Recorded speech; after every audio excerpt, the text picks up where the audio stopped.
بسم اللہ الرحمن الرحیم۔ اپنی غلطی کا اعتراف کر لینا ایک بہترین خصلت ہے۔ اس سے نفس میں عاجزی پروان چڑھتی ہے اور تکبر کمزور ہوتا ہے۔ زندگی میں جو چاہے حاصل کرو، مگر اتنا خیال رہے کہ تمہاری کامیابی کا راستہ لوگوں کے دلوں کو توڑتا ہوا نہ گزرے۔ انسان کا دل توڑنے والا شخص اللہ کو تلاش نہیں کر سکتا۔ لوگ پیار کے لیے ہوئے ہیں اور چیزیں استعمال کے لیے۔ بات تب بگڑتی ہے جب چیزوں سے پیار کیا جائے اور لوگوں کا استعمال کیا جائے۔ چیزیں ٹوٹ کر بیکار ہو جاتی ہیں، مگر دل ٹوٹ کر اور بھی زیادہ نایاب ہو جاتا ہے، کیونکہ دل ٹوٹنے کے بعد انسان اللہ کے اور بھی قریب ہو جاتا ہے۔ ایک دانا سے کسی نے پوچھا، ہم ایسا کیا کریں کہ سب کی نظروں میں اچھے بن جائیں؟ دانا نے جواب دیا، اس دنیا میں اگر کوئی فرشتہ بھی بن جائے تب بھی اسے برا کہنے والے موجود ہوتے ہیں۔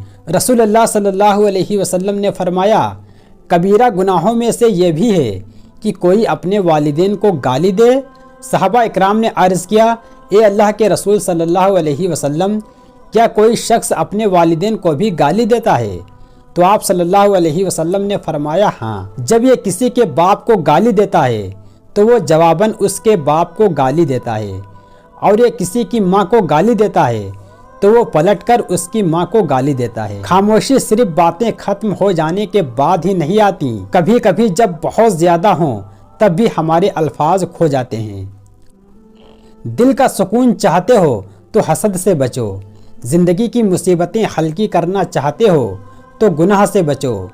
اصلاح چاہتے ہو تو غلطی تسلیم کرو۔ خوشی چاہتے ہو تو دوسروں کو خوشی دو۔ کامیابی چاہتے ہو تو ماں باپ کی خدمت کرو۔ جب تمہارے دل میں کسی کے لیے نفرت پیدا ہونے لگے تو فوراً اس کی اچھائیوں کو یاد کرو۔ اپنے رب کے آگے سچے دل سے اپنی کمزوریاں بیان کر دیا کرو، وہ انہیں تمہاری قوتوں میں تبدیل کر دے گا۔ بے شک وہ ہر چیز پر قادر ہے۔ کبھی بھی کسی ایسے شخص پر اعتماد مت کرو جو اپنے خلوص کی قسمیں کھاتا ہو۔ وہ نیکی بڑی ہی معتبر ہے جس کا رب کے سوا کوئی اور گواہ نہ ہو۔ موت انسان کو ضرور مار سکتی ہے، مگر اچھے کردار، اچھے اخلاق والے ہمیشہ زندہ رہتے ہیں، دلوں میں بھی، لفظوں میں بھی اور دعاؤں میں بھی۔ سارے ملک کا بگاڑ 3 گروہوں کے بگڑنے پر ہوتا ہے: حکمران جب بے علم ہوں، علماء جب بے عمل ہوں، اور فقراء جب بے توکل ہوں۔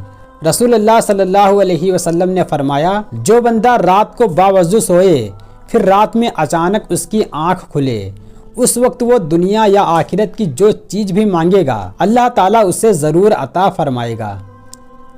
نبی کریم صلی اللہ علیہ وسلم نے فرمایا، جو شخص ہر مہینے میں 3 دن صبح کے وقت شہد چاٹ لے پھر وہ کسی بڑی مصیبت و بلا میں مبتلا نہیں ہوتا۔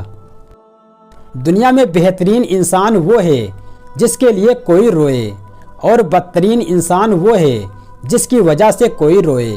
برے سلوک کا بہترین جواب اچھا سلوک ہے، اور جہالت کا بہترین جواب خاموشی ہے۔ حدیث شریف میں ہے کہ جب بستر پر جاؤ تو آیت الکرسی پڑھ لیا کرو، اللہ کی طرف سے تمہارا ایک حفاظت کرنے والا فرشتہ مسلسل تمہارے ساتھ رہے گا، اور کوئی شیطان صبح تک تمہارے پاس نہیں آئے گا۔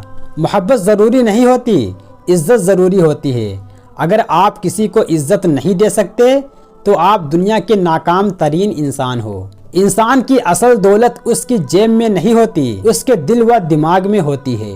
رشتے کبھی قدرتی موت نہیں مرتے، ان کو ہمیشہ انسان ہی قتل کرتا ہے، کبھی نفرت سے، کبھی نظر اندازی سے، اور کبھی غلط فہمی سے۔ اپنی خرابیوں کو پشے پشت ڈال کر ہر شخص کہہ رہا ہے زمانہ بہت خراب ہے۔ غرور کرنے سے نہیں بلکہ لوگوں کی عزت کرنے سے لوگ آپ کو بڑا سمجھیں گے۔ علم انسان کی غیبی آنکھ ہے جس کے ذریعے وہ بہت کچھ دیکھ لیتا ہے۔ شیخ سعدی رحمۃ اللہ علیہ فرماتے ہیں، میں نے ایک نیک شخص کو دریا کے کنارے دیکھا جس کو ایک چیتے نے زخمی کر دیا تھا، اور اس کا زخم کسی دوا سے اچھا نہ ہوتا تھا، اور وہ عرصہ دراز سے اس تکلیف میں مبتلا تھا، مگر ہر وقت اللہ کا شکر ادا کرتا تھا۔ لوگوں نے اس سے پوچھا کہ شکر کس بات کا ادا کرتے ہو؟ اس نے جواب دیا، اس لیے کہ مصیبت میں مبتلا ہوں، نہ کہ گناہوں میں۔